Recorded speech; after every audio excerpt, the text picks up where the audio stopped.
자, 민주당 친명계 최고위원들과 일부 초선 의원들에 이어서 오늘 친명계이자 이 당 최고위원을 지냈죠? 한준호 의원이 공개적으로 합당 반대 목소리를 냈습니다. 직접 한번 들어보시죠. 정청래 대표님께 정중하게 요청드립니다. 조국혁신당과의 합당 제안은 여기에서 멈춰주시기 바랍니다.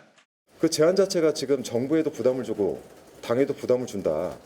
지금 일단은 걷어들이고 충분히 우리 국민과 당원들께 설명드릴 수 있는 시간들을 가지시고 그리고 나서 할 수 있다면 이러한 논란이 다른 의심을 불러일으키지 않는 지방선거 이후에 진행을 하면 되는 것 아니겠습니까? 자, 한 의원이 합당에 반대를 하면서 정청래 대표가 이 대통령과의 교감을 언급한 것도 부적절하다 이렇게 꼬집었어요. 앞서 이제 합당 절차를 꼬집었던 민주당 초선 모임 더민초도 내일 간담회를 연다고 그럽니다. 김한규 의원은 당 내부가 이제 시끄러질 것 같다라고도 이제 예고를 했지 않습니까? 우리 장태정 부위원님께서 보시기에 당내에서는 지금 어떤 상황인지를 좀 저한테 알려주세요. 그러니까 사실 뭐 당원들도 이 조국혁신당과의 합당이 이제 필요하다, 언젠간 필요하다는 거에 대해서는 대체로 동의를 하고 있습니다. 네. 다만 그 시기가 지방선거 이전에 하느냐, 지방선거 이후에 하느냐, 그거에 대해서는 좀 의견이 분분한 것 같습니다. 근데 이제 하지만 이제 뭐 실제로 이렇게 당원들 내에서나 이제 당내 분위기는 조국혁신당과의 합당에 대해서 이렇게까지 막 분란이 있고 분쟁이 있고 그렇게 그럴 것 같지는 않고요. 네네네. 다만 특히나 이제 목소리를 내시는 분들은 이제 아무래도 이제 뭐 본인의 정치적 의사도 있을 거고 또 본인을 지지하는 지지층의 의견을 반영해야 되는 그런 모습도 있고 네. 또 어쨌든 지방선거에 직접 이렇게 후보로 이제 출마를 준비하시는 분들도 있기 때문에 네. 여러 가지 좀 정치적인 고려가 있을 거로 보이고요. 결국 이제 정청래 대표가 무조건 합당을 추진하겠다라고 막 강행하겠다는 뜻을 밝힌 건 아니고 본인 얘기한 것처럼 이제 당원들에게 이런 합당을 이제 제안한 것이고 실제 그런 결정은 뭐 당무위라든가 뭐 중앙위 그리고 최종적으로 이제 당원 투표를 통해서 전당원 의사를 반영을 해서 결정할 거기 때문에 예. 그렇게 생각보다 밖에서 보시는 것만큼 내용이 심각하지는 않습니다. 그러면 이제 소수가 저렇게 얘기하는 것이다. 소수라기보다는 그러니까 뭐 나름 이제 지금 말씀하신 분들이 이제 현직 의원이고 또 이제 어느 정도 대표성을 가진 분들이기 때문에 그 목소리가 상당히 중요하지만 실제 당원의 입장이나 당 내에서는 그렇게까지 혼란스럽지는 않은 것 같습니다. 그 한준호 의원이 얘기한 대로 선거 후에 합당하면 안 되겠냐. 그것도 생각하기에 따라서는 그럴 수 있는 거 아니야? 본인이 특별한 의미가 없다면 이렇게 얘기할 수도 있는데 어떻게 보세요, 그거? 사실 뭐 조국혁신당과 민주당 같은 뿔이잖아요. 예. 그런 측면에서 보면 합당은 사실은 시간 문제인데 문제는 그 시간이 이 지금 지방선거 전이냐 후냐 이것이 이제 갖고 있는 정치적 의미가 완전히 다르기 때문에 하는 소리인 것이죠.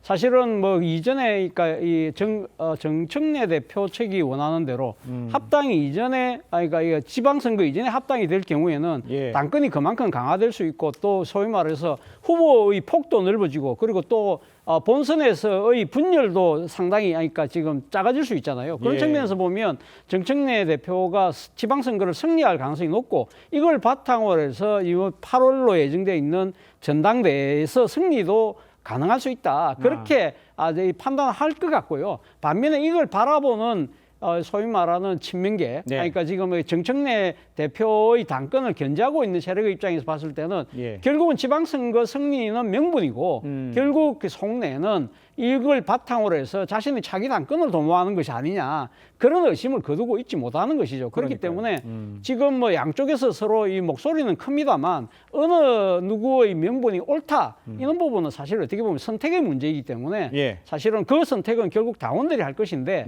저는 이와 관련해서 가장 중요한 하나의 분수령이 내일로 예정되어 있는 중앙위에서의 의결입니다. 그러니까 당원 일인 1표제에 예. 대해서 지난 연말에 중앙위에서 부결이 됐었잖아요. 그렇죠. 이번에 다시 지금 시도를 하는 것인데 예. 이게 만약에 내일 또 다시 부결이 되느냐 아니면 가결이 되느냐 여기에 따라서 상당히 이번 이 합당과 관련된 일종의 명분 싸움의 하나의 뭐랄까요, 이 어느 쪽으로 이렇게 방향이 기울지가 나름대로 정해지지 않을까. 근데 그 1인 1표제는 이미 크게 찬성 쪽으로 많이 가 있는 상황. 많이 가 있습니다만 중앙위에서 의결이 지난번에도 그러니까 지금 일단은 가반은 넘었습니다만 그럼에도 불구하고 그때 이 뭡니까 의결 정족수를 채우지 못했거든요. 그렇죠. 그런데 과연 이번에도 의결 정족수를 채울 수 있느냐? 그 의결 정족수라는 것 자체가 사실 어떻게 보면 대통령의 뜻이라든지 지금 여권 주류 세력들의 생각을 읽고 있는 분들이 그때 사실 기권했던 측면이 강하기 때문에 이분들이 어떻게 판단하느냐가 상당히 이 중요한 대목이라는 거죠. 알겠습니다. 지금 상황이 조금 바뀌어서 이제 어떻게 될 건지를 한번 지켜보면 상황을 알 수 있을 것이라는 지적을 해주신 것 같습니다.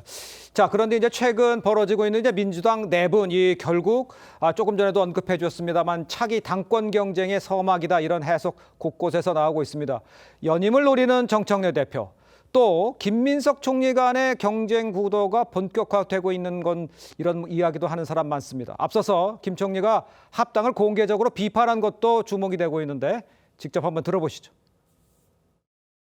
조국 혁신당과의 그 합당 사전에 알고 계셨습니까? 그날 그런 방식으로 발표될 거다 하는 거는 몰랐습니다. 그런 어떤 추진 방식이라든가 시기가 잘 실제로 그 결과를 만들어내는 것이었나에 대해서 여러 의견이 현재 있는 상태인 거죠. 그 나서지 않으시는 거는 다음 당대표를 하시는 게 여권 내부의 분석들도 있더군요. 민주당의 당대표라는 건 저희 같은 사람한테는 그 역사에 이름을 올린다는 건 자랑스러운 일이죠. 그렇기 때문에 당연히 그런 로망이 있죠.